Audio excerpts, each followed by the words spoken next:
विधान परिषद के लिए आरजेडी के 3 उम्मीदवार निर्विरोध आज चुने गए हैं। इस बीच नेता प्रतिपक्ष तेजस्वी यादव खुद अपने कार्यकर्ता और अपने पार्टी के तीनों एमएलसी के जीत का सर्टिफिकेट लेने के लिए विधानसभा पहुंचे थे। विधानसभा से सर्टिफिकेट लेके निकले नेता प्रतिपक्ष तेजस्वी यादव अपने तीनों जो एमएलसी हैं उनके साथ खड़े रहे, फोटो सेशन करवाया और उसके बाद नीतीश सरकार पे जम के हमला बोला। बिहार में बाढ़ जैसे हालात हो या फिर बिहार के मंत्रियों के बंगले डूब रहे हैं पानी में, तमाम मुद्दे पर तेजस्वी यादव ने बिहार के डबल इंजन वाली सरकार पे खूब नीतीश कुमार को कोसा। साथ ही साथ कहा कि बिहार में पिछले 15 सालों में 55 घोटाले हुए और वहीं ये लोग हमारे यानी लालू राबड़ी शासनकाल के 30 सालों की कहानी कहते हैं। हमसे कुछ गलतियां हुई थी जिसकी सज़ा जनता ने हमें पिछले 15 सालों से दे रही है, लेकिन अब जवाब देने की जिम्मेवारी नीतीश कुमार की है। जवाबदेही नीतीश कुमार की बनती है, डबल इंजन की सरकार की बनती है। ऐसे में विपक्ष से लोग सवाल पूछते हैं। नेता प्रतिपक्ष तेजस्वी यादव ने नीतीश कुमार सहित डबल इंजन की सरकार पर क्या कुछ बोला, बयान को सुनिए। 23% है तो बिहार का 46% है, ठीक दुगुना। यानी बिहार जो है बेरोजगारी का केंद्र बना हुआ है। यहाँ आप देख सकते हैं कोई भी जल जमाव हो, हल्की सी बारिश से जो है वो मुद्दा हो जाता है, पूरा बिहार जो है वो डूबने के कगार पे हो जाता है। 55 घोटाले इन लोगों ने किए, लॉ एंड ऑर्डर जो है इतनी बड़ी समस्या है बिहार में। तो ये सारे मुद्दे हैं, मुद्दे पे चुनाव होता है ना। और हिसाब कौन देगा? हिसाब हमसे क्यों मांग रहे? हम लोग तो 3 बार जो है जनता को लगातार 15-30 साल पुरानी बात कौन करता है? 30 साल पहले की बात कर रहे हो, फिर आप बात करोगे गांधी जी के समय की बात करोगे, अंग्रेजों के टाइम की बात करोगे। अरे आपने 15 साल में क्या काम किया, आप वो हिसाब दो।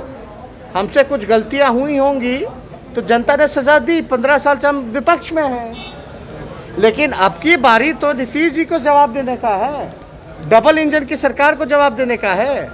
किसान की आमदनी क्यों नहीं बढ़ी, क्यों नहीं उनका जो है वो माफ़ किया जाता है, कर्ज माफ़ किया जाता है, क्यों नहीं रोज़गार बिहार में कितने रोज़गार दिए नीतीश जी? जिलावार बताएं, जातिवार बताएं, 15 साल में कितने लोगों को रोज़गार दिया? बेरोजगारी क्यों नहीं? इंडस्ट्री कारखाने यहाँ लगे, एक भी फैक्ट्री नहीं लगा। क्यों नहीं नीतीश जी ने पलायन रोका?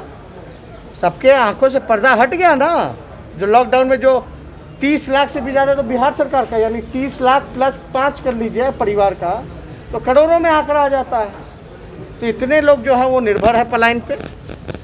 सुप्रीम कोर्ट लगातार कह रही है कि 30 लाख जितने मजदूर वापस लौटे हैं उनको आप रोजगार दीजिए। तो बिहार सरकार कितनों को रोजगार दिया? हम पूछते हैं, ये किसी के पास है जवाब तो वो बताए। 30 लाख में से कितने लोगों को रोजगार मिला जो मजदूर आए?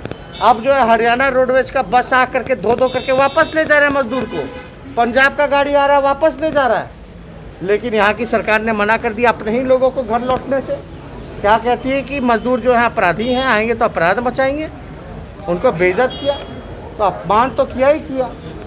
सम्मान नहीं कर सकते तो भैया अपमानित तो मत कीजिए। अच्छा, महागठबंधन का आकार बढ़ेगा? महागठबंधन का आकार बढ़ेगा? जेएमएम साथ आने के लिए बोल रही है कि वो भी चाहती है। जेएमएम तो हमारा घटक दल है ही ना भाई, और हम लोग इस पे जो है विचार करेंगे। और आप भी यही हैं, हम भी यही हैं। बढ़ेगा तो आप लोग देखिए।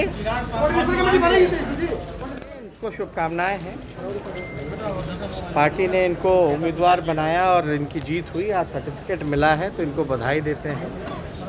तो लालू जी की और हमारी पार्टी की जो विचारधारा है, उम्मीद करेंगे कि इस पे जो है खड़े उतरे और गरीब के प्रति, मजदूर के प्रति, बेरोजगार नौजवानों के प्रति, किसानों के प्रति, गरीब गुरबाओं के प्रति जो है ये अपनी सदन में मजबूती से उनके लिए आवाज़ उठाते रहें और गरीब के अधिकार को दिलवाने का काम करें। आगे चुनाव भी होने वाले हैं, क्या मैसेज जाएगा जो आप लोगों ने कास्ट कॉम्बिनेशन लिया है, जो सोशल? नहीं, आप लोग देखिए हर चीज़ जो है,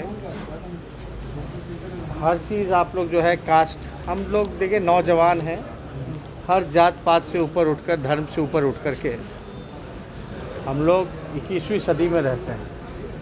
हम लोगों को सबको लेके चलना है, चाहे वो स्वर्ण जाति के लोग हों, चाहे वो गरीब हों, पिछड़े हों, अति पिछड़े हों, दलित समाज के हों या अल्पसंख्यक हों।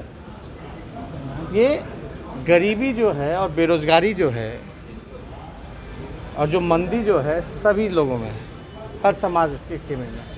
तो सबकी अपनी अपनी दिक्कतें हैं। अब आप देखिए ना, डबल इंजन की सरकार है। ये लोग कह रहे थे विकास की गंगा बहाएंगे, लेकिन विकास की गंगा इनके मंत्री आवास तक पहुंच गई। जो नंद किशोर यादव जी हैं, उनके आवाज़ डूबने के कगार पे आ गया। तो अभी तो थोड़ा 2-4 घंटे ही बारिश हुई तब ये स्थिति बनी। तो कितना विकास हुआ आप लोग सब लोग जानते हैं। तो हमको इस पे ज़्यादा टिप्पणी हमको नहीं करना, लेकिन आप देखिएगा कि लॉकडाउन के पीरियड में या कोरोना काल में अपराध भी बेहद जो है उसमें बढ़ोतरी हुई है। चाहे हत्या हो, लूट हो, अपहरण हो, बलात्कार हो, इसको हमने ट्वीट भी किया है और जानकारी भी दी है। तो अभी हम लोग सब लोगों का कर्तव्य बनता है कि बिहार के हित के लिए, गरीब के हित के लिए, जो बिहार एक बुरे दौर से जो गुज़र रहा है, बाहर उत्तर बिहार जो है डूबने के कगार पे है, खतरा पे है, जो बांध का कार्य जो पूरा नहीं हुआ, तो चुनौती तो है ही हम सबों के सामने। लेकिन सरकार के लोग बस जागे हैं।